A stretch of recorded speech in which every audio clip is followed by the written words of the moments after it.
Last week on Critical Role, the Mighty Nine and Laudna investigated the floating orb of gelatinous doom known as the Bloodworm that had appeared in the forest outside of Glasstide. Now, back to our recap. Okay, let's recap last episode. The Bloodworm was causing problems for the nearby town, including a weird glitching in their weather and some general uneasiness among the townsfolk. But for Laudna, the Bloodworm was personally significant, because she could sense the presence of an ancient entity within it called the Cerberus Assembly, an assembly of absolute deities who have recently re-emerged after being sealed away hundreds of years ago. After a brief fight with some antagonistic wildlife, the Mighty Nine returned to town and split up to gather more information about the Bloodworm. Laudna and Chetney traveled to the docks to meet with the mysterious ferryman who might be able to take them to the center of the lake to confront the Bloodworm directly. Meanwhile, Fern and Orim continued questioning the locals, while Imogen and Patia scoured the library for any helpful lore. Orim spoke to the town elder who claimed to have witnessed strange events for weeks, including people seemingly aging faster or slower depending on their emotional state, as well as objects freezing in midair. Orim noticed that her reaction to the explanation seemed a bit off, almost like she was hiding something. While Patia found nothing in the library, Imogen did manage to find an ancient text detailing the existence of the Cerberus Assembly. Imogen and Patia were interrupted, however, by a member of the clergy who demanded that Imogen hand over the book, claiming that the church needed to ensure nobody was tampering with dangerous magic. Imogen refused and slipped away unnoticed. Meanwhile, Fern decided to visit the local thrift store owner, Mr. Pick, whose strange assortment of goods hinted at a darker past. Mr. Pick confirmed Fiona's suspicions that he was somehow involved in dealings with the Cerberus Assembly, and even produced a bizarre artifact known as a dew-catcher to prove it. When Fern asked to buy the item, Mr. Pick offered to gift it to her in exchange for helping him retrieve a valuable antique from the ruins of an abandoned lighthouse. As Fern and Mr. Pick made their way to the lighthouse, however, the weather began to glitch around them. Soon they were beset by a swarm of hostile creatures born from the chaotic energy of the Bloodworm. Just when things seemed to be looking bleak, though, Chetney and Laudna arrived to help. Together, the four adventurers were able to defeat the creatures and bring Fern back to town, where she discovered that the artifact given to her by Mr. Pick was actually an extremely powerful relic called the Tide Singer. Finally, Laudna was able to convince the ferryman to take them out to the lake, and the episode ended with the Mighty Nine stepping off the boat and onto the surface of the water. Now, we can dive into our recap. Okay, you guys, I am so psyched for this episode, because I love a good, creepy mystery, and I know this one is gonna deliver. Let's get into it. First off, I am living for this score in the opening scene. It's so eerie.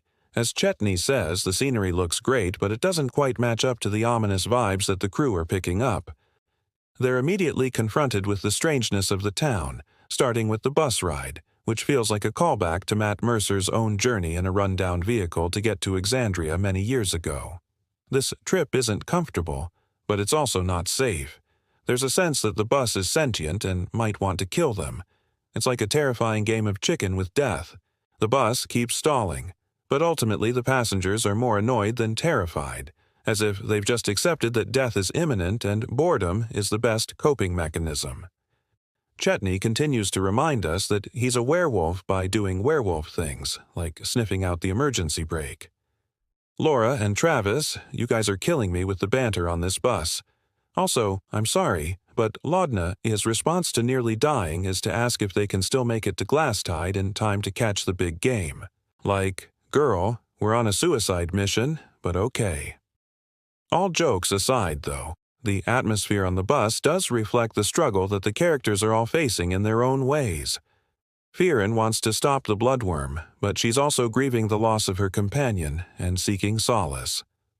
Orim is burdened with keeping the party together while wrestling with his own internal demons. Patia's insecurities are holding her back. Imogen is struggling to control her powers. Laudna is confronting her mortality. And Chetney is, well, he's a werewolf.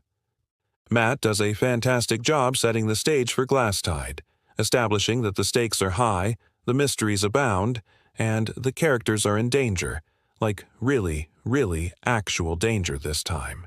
When they finally reach the town, the crew notice that it appears to be frozen in time, like everybody's daily lives have been put on pause. The characters compare notes and decide to split up. Fionn and Arin will continue asking questions. Imogen and Patia will check the library, and Laudna and Chetney will seek out the ferryman. Once again, though, their plans are thwarted by the strange inhabitants of Glasstide. Laudna and Chetney bump into the poncho guy, who proves to be very suspicious and evasive when questioned, and Arin is shocked to learn from the town elder that the artifacts he's been collecting haven't actually been stolen. In fact, according to the elder, most of the residents are actively trying to steal those very items. Fionn and Arin are then attacked by the creatures that Fionn had sensed earlier, as well as a few other creepy critters that Arin manages to destroy. Meanwhile, Imogen discovers that the library is full of arcane energy, which explains why Patia was having trouble focusing her magic there. But unfortunately, the books contain little to no useful information. Despite the lack of progress, Laudna is determined to visit the ferryman's hut regardless of whether Chetney wants to join her. And when she reaches the dock, she finds that the ferryman has already returned from his trip. Laudna asks the poncho guy where the ferryman went, but he's too afraid to answer, which annoys Laudna, especially because he's constantly avoiding her gaze. Inside the ferryman's hut, Laudna examines the trinkets and keepsakes that adorn the walls, each representing a person who boarded his boat and never returned. Laudna continues to push for answers, but the ferryman remains silent until Chetney arrives and agrees to allow them to board his boat. The ferryman finally reveals that he's been to the center of the lake and discovered that something truly terrible awaits them there. But despite his warnings, Chetney and Laudna insist on going. On the boat, Laudna uses her necromantic abilities to calm the waters, and the party senses that they're being watched. The ferryman warns them that the Chronarch, a deity of fate and time, is particularly sensitive to intrusions on the flow of time. When the party reaches the center of the lake, the ferryman drops them off and warns them to return before sundown. As Laudna and Chetney explore, they discover that the surface of the lake is a portal to another realm, and they're soon attacked by creatures born from the chaos of the bloodworm. To escape, Laudna and Chetney climb onto the boat, but they accidentally capsize it. The Ferry. The bookstore smelled like overstayed welcome and old secrets, which meant it was my kind of place. So I had to take a detour through fiction on the way to the nonfiction where the real adventures are. I wandered by title. I was hoping maybe I'd skip-trade my way to something dangerous, out of print, paperbacks that smelled like exotic crimes. I found a Hemingway I hadn't read yet, and a true crime account of cannibalism. That was promising, though neither helped with the splinter in my brain. I needed to borrow time, and the only places that lent it charged by the pound. I turned to head out when a display of well-thumbed paperbacks caught my eye. I stopped. Pretty sure I didn't pick up. I flipped through an Agnes Martin until I landed on this one. The cover art made me feel like I was walking barefoot on burnt glass. That meant I shouldn't read it. Of course, I read it, and the moment I cracked it open, the place went still. It was like someone sucked the volume down to zero. I knew that book, knew it like the bones in my elbow. The pages were worn smooth in the places I used to trace. This was one of mine. The library swallowed me whole. Then it exhaled. Music thumped downstairs. I figured I was dreaming and I should pinch myself to wake up. Only it hurt. Not like a pinprick, more like pinching the loose skin above my knuckles. I opened my eyes to find that I was staring at the sole of my foot. I looked up. The ceiling seemed miles away, and on it, a clock. Not one of those clocks that says 9:15 forever. This one ticked. Tick-tock, tick-tock, tick-tock. Real. Like the clock in my Nana's kitchen, the one that chimed every single tick-tock so you could tell the hour and the minute at the same time. My Nana died believing time was owed to her. I figured it was. I fell asleep with a clock on the ceiling. When I woke, I was face down on the floor. The bookstore smelled like it did before. Upstairs, the music was still thumping. I pushed myself up. From the floor, the clock was gone. The ceiling just had this stain in the shape of it, which meant I'd actually pinched my foot. I limped down the ladder and walked past the cash register where a guy with too many names was stocking Agatha Christie's. He didn't look up or say a word. He just kept stacking like a mute librarian. Eventually, I found the front door. The bell dinged when I left, and there was a note on the mat. No help. Try down there. I found myself on a sidewalk in front of a warehouse lit by a single naked bulb dangling from a cord. Underneath it, a hatch with a stepladder leading down into dark. In the silence, I heard hammering. I hesitated, then started down. The ladder ended on a stair that spiraled down into total blackness. Not a single flicker of emergency lighting or graffiti. Just more stairs and an echo. I walked down until I reached solid ground. Maybe the trick was to turn around and start counting steps. Well, I was here. I might as well try. Down below, in a basement that smelled like aged regret and cardboard, a dozen guys were bent over a long steel table, fixing watches. Their tools weren't in trays. They were working off their laps. Every inch of the table was covered with movements, dials, hands. Parts spilled into guys' pockets, down their shirts. One guy wore his hairnet over a hood. Another taped earphones to his ball cap. Most of them were younger than I expected. I walked further in, careful not to step on anything, and found the guy with the most faces. Sure enough, one of them was mine. He hadn't noticed me yet. The guy had tired eyes, the kind that come from watching too much brokenness up close, and he had this habit of licking his fingers like he was always cold. His name was Knox, and he looked at me like a wishbone. "Thought you were supposed to ring up first," he said. "No doorbell, no buzzer. You just show up." "Heard you fixed clocks," I said. "You got one that needs fixing?" "Depends on what you got to trade." "Time." "Sure." He gestured to the jumble of movements. "Which one?" "This," I said, holding out the one that was burning my wrist. He cradled it like it was fragile. "That is a time bomb." "Explode on me." "Not my problem," he said. "But I can fix it for you. Might take a minute." "Do it," I said. "I got a few minutes." "See," Knox said, "that's the problem with owing time. You never have any when you need it." He took the watch to his station, his face still studying me. "Name?" "Emma." "Last one." "River." "Emma River," he repeated. "Come to collect on the loan.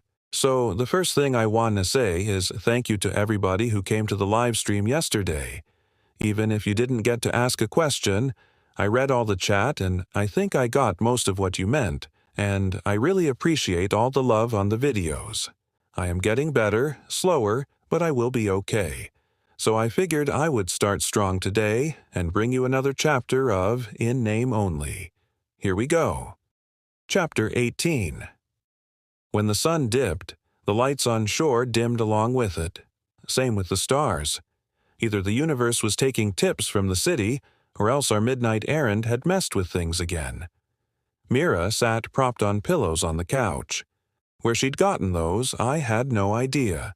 Most of the apartment was still a disaster zone of boxes and blankets, but that corner, perfect. She gave me a thumbs up, all thumbs and grin, like she was proud of how much trouble she'd caused. Problem was, I knew what that smile meant. She was ready to do it again. My stomach lurched. This place was a fixer-upper, sure, but I'd gotten used to the chaos, to the fights with the contractor, to finding missing doorknobs under the fridge. But Mira couldn't walk through a doorway without rearranging it. Then she'd move something, so my path became an obstacle course, except instead of prizes, I won more memories from her, more half-stories that ended in bruises. I loved her. I did. But sometimes loving her felt like catching snow with your bare hands. Beautiful, impossible, and then it melts and soaks in your skin. "We need a plan," I told her. "No plan. She just wanders off and finds shit to fix. She does that. It's good she has a hobby," my mom says, but she means it like I should be grateful she doesn't steal cars. When I couldn't see her, I made a habit of checking in. Sometimes it was a joke to see if she'd put labels on the light switches. But lately it was more about making sure she hadn't rewired the place to destroy itself. If I walked in and saw her holding a screwdriver, I knew we'd need to leave town. Again, we left that night, like we always did, and I got lucky. The elder and the ferryman were free. They showed up within the hour. This time, they brought the Chronarch, who blinked a lot and watched me try to explain our situation. I felt like I was in kindergarten and a new kid had to sit in my chair and listen to my history report. Embarrassing and long. Mira tagged along too. I swear she did it to rub it in, like she wanted the whole team to know how much she'd wrecked the place. The lake took her too, or maybe she volunteered. I never asked. "What do you need?" the elder said. "Get anything sharp, anything that opens cans, duct tape, a way to siphon water, fast, like race car fast." I pointed at Mira. "Her bedroom. Draw the blinds." While the others scouted, I emptied the contents of my fridge. What else could I sacrifice to buy a few hours? Sleep? Hope? I packed a bag and wrote down a number of things I'd never tell her, like how proud I was of her, how sorry I was, how much I loved her. I tucked that list into her pillowcase. Then I set the front door to self-destruct. After I left, it wouldn't open again until the cops got there, and I prayed they'd find a reasonable explanation for the collapsed bookshelf or the second TV bolted to the floor. The lake had taken all kinds of stuff, big and small, and I had a feeling it was looking for something precious. So that was what I was betting on. The chance to give it something worth taking, to show it something real. It was the only way I knew to protect Mira. Also, I owed the lake. When I rescued her from it, I only saved half of her. She belonged to the lake as much as she belonged to me, and I hadn't given it back what it was due. So this was my chance to make it even. We met on the docks by 8:30 p.m., which meant I had exactly 4 hours till midnight. I was getting pretty good at this whole time travel thing, but the lake was starting to feel less like a trip to Walmart and more like a safari. We dodged past the reeds where the siphons waited, all hissing anticipation. Not that you could actually hear it. I mean, you could, but that wasn't how it worked. See, you couldn't just pour a cup of thyme on the water and get a sip back. You had to match the frequency, give it the same vibes. Each location, each person had a tune, and you had to sing along. That's what the elder had taught me. And it was why the siphons on the far side of the reeds hadn't snagged any of my memories. They were tuned to heartbreak. The siphons in the center were tuned to the mundane. It was the quietest dawn I ever seen. Sunrise come in sideways like the day didn't trust us. I hadn't slept. Mira dozed in and out, eyes finding me, slipping, finding me again like a weak radio station. The mark around my wrist pulsed every few breaths. Tight, looser, tight, like the lake tapping its foot. The ferryman showed up with flatbread and something that wanted to be tea. He clocked the circles under my eyes and didn't comment. "Ledger day," he said. "Lake's gonna knock." "What's it taking?" I asked. He looked at my wrist. "Depends how stubborn you feel." Down on the street, Glasstide moved like a town the morning after a bad wedding. People acted normal on purpose. You could hear it. The elder drifted in around 9 with that raincoat that never dries. She shut the door soft, looked at Mira, awake enough to be nosy, and then at me. "You bought us a window," she said. "The cult's trying to break it." "Already?" I said. "Do they not nap?" "They've uncapped a basalt sluice," she said, and when I kept blinking, she added, "Old pipe in the lake's belly. Think artery. Stillness is moving faster, and nowhere good." Right then, my wrist cinched hard. I saw white for a second. Mira flinched like she'd heard a dog whistle. She rubbed her temple. "I keep losing a word," she said, voice hoarse. "It's right there, and then it's gone." I grabbed her hand. Warm, real, mine. "Not yours to pay," I told her like I could bully reality. The ferryman set a little wooden token on the table. It had that not right symbol stamped in it, the kind your eyes want to slide off. You asked last night what the third option looked like, he said. Not years, not memories. Anchor. Yeah, I said. Offer still stands. He gave me a don't be a dumb hero look. Anchors don't die. They stop. You'll be here, but not here. You become the lake's knot. It calls. You tighten. Sounds peaceful, I said, lying. Mira squeezed my hand like shut up. The elder exhaled through her nose. There's one more way, she said. Right of rebalancing. You don't steal. You don't stick yourself to a rock forever. You conduct. You stand in the middle and let the debt pass through you back to where it belongs. That sounds like what we did, I said. That was a bucket, she said. This is the river. Whole ledger at once. Needs 3 at the circle. The debtor, the keeper, and a ferryman. She angled her head at my guy. Costs are not small. What kind of not small we talking? I asked. The ferryman didn't flinch. I put what years I've got left on the line as buffer. You put your minutes, your memories, your you. Cronarch brings the lock and key. He looked at my wrist. If we do it right, you don't vanish. If we do it wrong, the lake picks a permanent anchor and, sorry, kid, your odds are hot. Mira cleared her throat. Absolutely not, she said, which would have carried more weight if her voice wasn't whisper-thin. Arin, I didn't ask you to. You didn't have to, I said. I signed up when you were born, Bug. She rolled her eyes. You were 6. Yeah, and already exhausted, I said, trying to lighten air that did not want to be light. The elder watched us like a judge who wanted us to pick the good kind of trouble. Son's wrong, she said suddenly. We looked out the window. She wasn't wrong. The sunlight was doing jump cuts. Brighter, dimmer, brighter, like a busted fluorescent in heaven's break room. Across the lake, a line of black dots marched out over the reeds. The Stillwater crew, now 10 deep, hauling gear on a little pontoon barge. Stop sign lips led them like the prom queen of bad decisions. Move, the ferryman said. We hustled, down the stairs onto the boardwalk, past folks pretending this was fine. The moment our shoes hit the dock, the bells at the church tower coughed out 10 to 9 to 8 like they decided to count down from the wrong end. The ferryman kicked his skiff loose. The elder tossed in bundles that looked like rope made of hair, don't ask, and a brass bowl. Hey, someone on shore shouted. They're messing with the reeds. No kidding. The cult had a whole rig now, scaffolding welded out of shopping carts and anger. Copper coils fed into a drum sunk just under the water line, and the water around the drum, man, was flat as glass and climbing. Rings rose and froze, stacked like a wedding cake built by a physics dropout. People on shore started moving too fast around patches of too slow.